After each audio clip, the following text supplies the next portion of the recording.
So it's 5:27 in the morning and I'm about to go on a 350 mile round trip to go and look at another bike.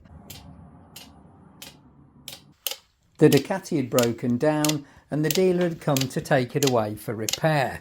The problem being that getting parts for a 20-year-old Ducati was something of a wait.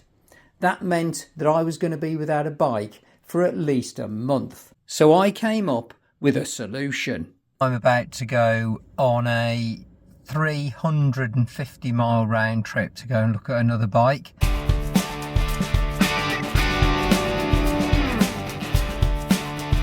So just about a month or so ago I drove all the way up to Liverpool, which was 3 hours, and now I'm driving up to Blackburn, which is not far from Liverpool.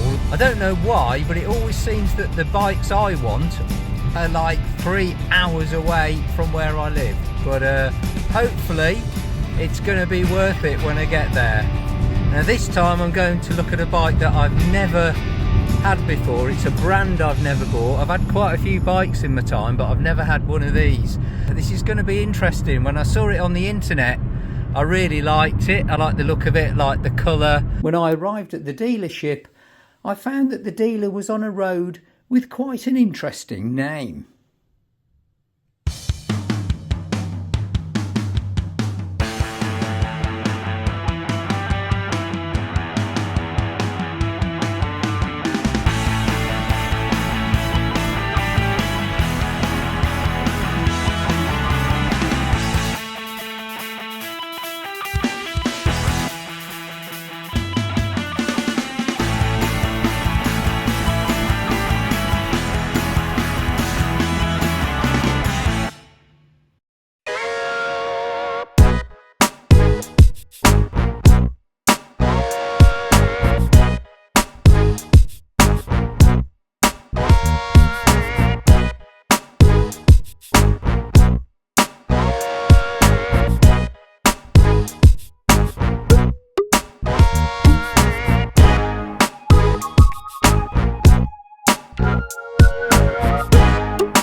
Lovely, love it.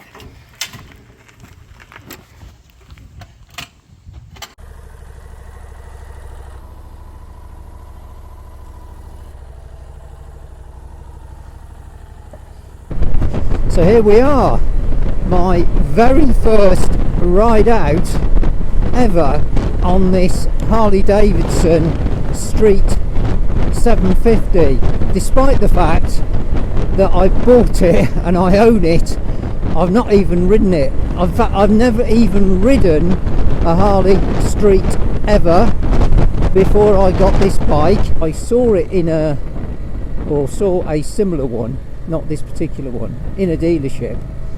I sat on it, felt really comfortable, pushed it around on the floor of the dealership, made sure I could manoeuvre it, felt really comfortable with it, read up the MCN reviews, etc. And I thought, you know what, I'm gonna buy one. So I was looking for a particular one at the right price, right colour, and the reason I wanted to get the deal done was I was desperate to get out on a bike. As you probably know, my Ducati Monster S4 is currently being repaired, and I've been without a bike for over 3 weeks now and not been able to ride a bike for the best part of a month. They offered me a test ride, but I just thought, you know what, I've been in the car for 3.5 hours, I was really tired. So they started it up, showed me around the bike.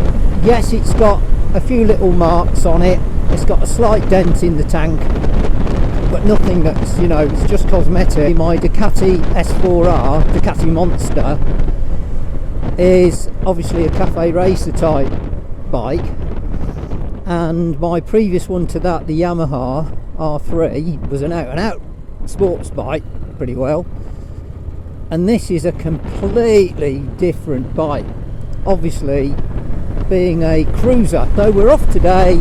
I thought I'm going to do a route that I know quite well, and it's about an hour's ride each way. Perfect. So I thought this will be a good way to get a feel for this Harley. I've read the user manual, and it has got a few unusual features. For example, the key fob.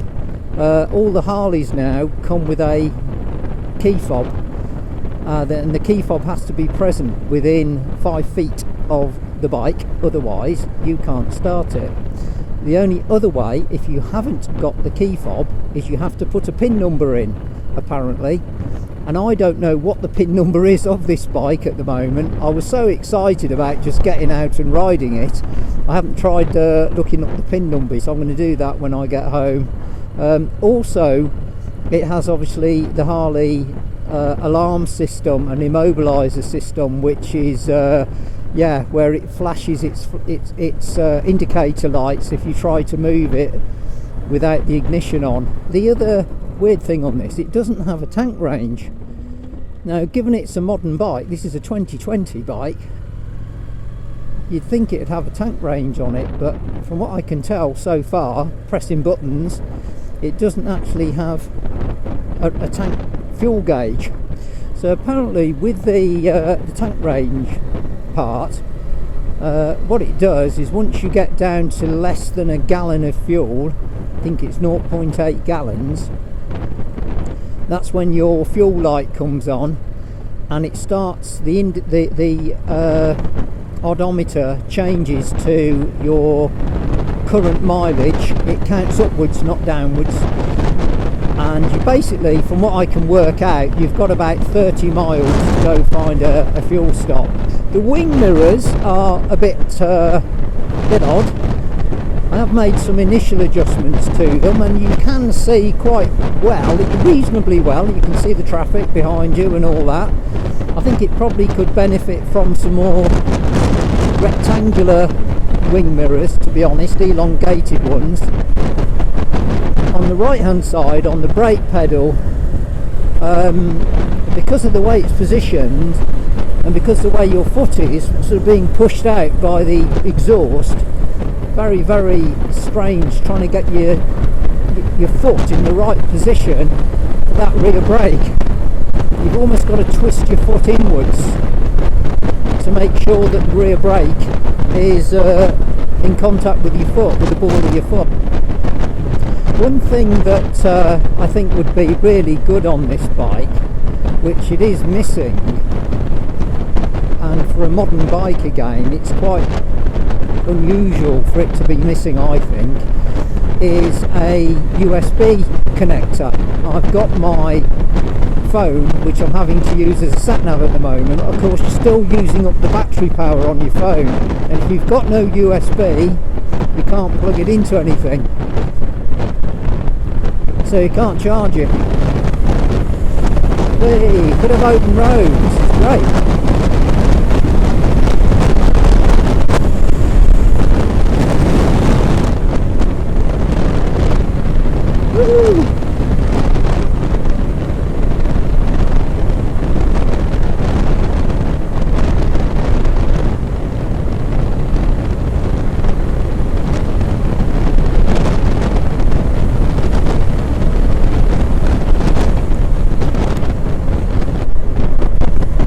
Key thing about getting back into biking for me is not just beautiful days like this where you can get out and enjoy the fresh air and enjoy the scenery.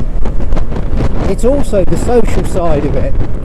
What I love about going out on a motorcycle is that you can go to any bike meet or any bike dealership and people will just come up and chat with you about your bike, and they'll talk about what they've got and talk about where they've been, and they have no idea who you are.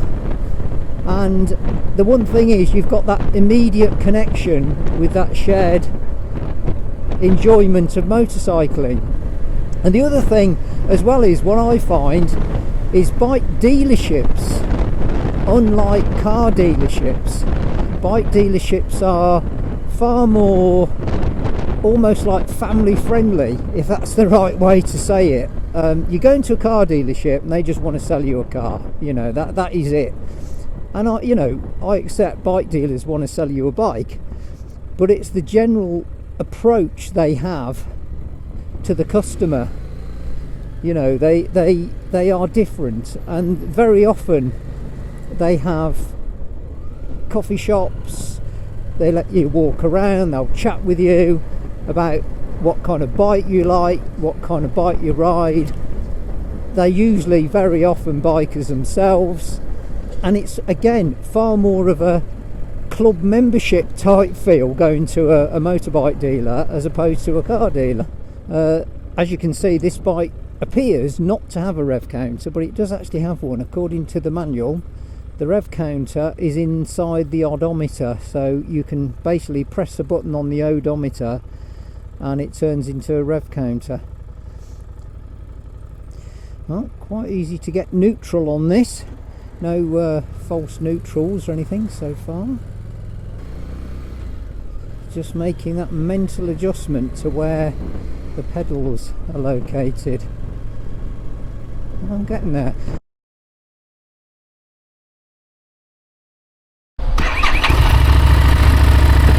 So, first order of the day is put some fuel in, which I've just done, and I'm going to reset the trip meter so that I can track approximately how much fuel it takes before the fuel light comes on.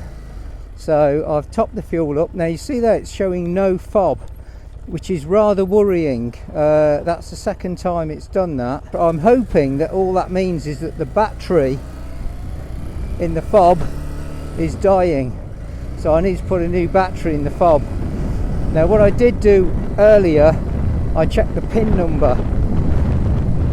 I managed to find out using the sequence of pressing buttons and turning the ignition on and off how to find the pin number, and I found what the pin number is, and I've made a note of it on my phone.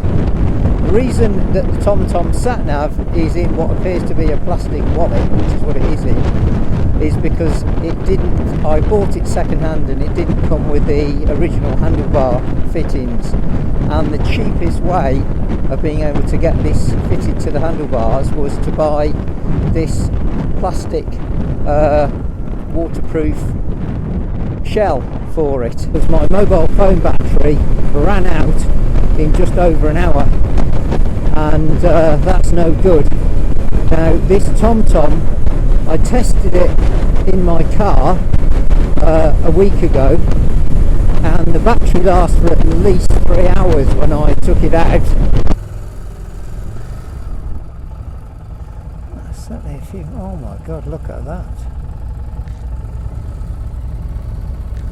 See, this is where the short rides thing comes in, is being able to move these bikes around without dropping it in a tight space, and that's exactly what we're able to do here. Look at this, lovely. Look at that for positioning. Yes.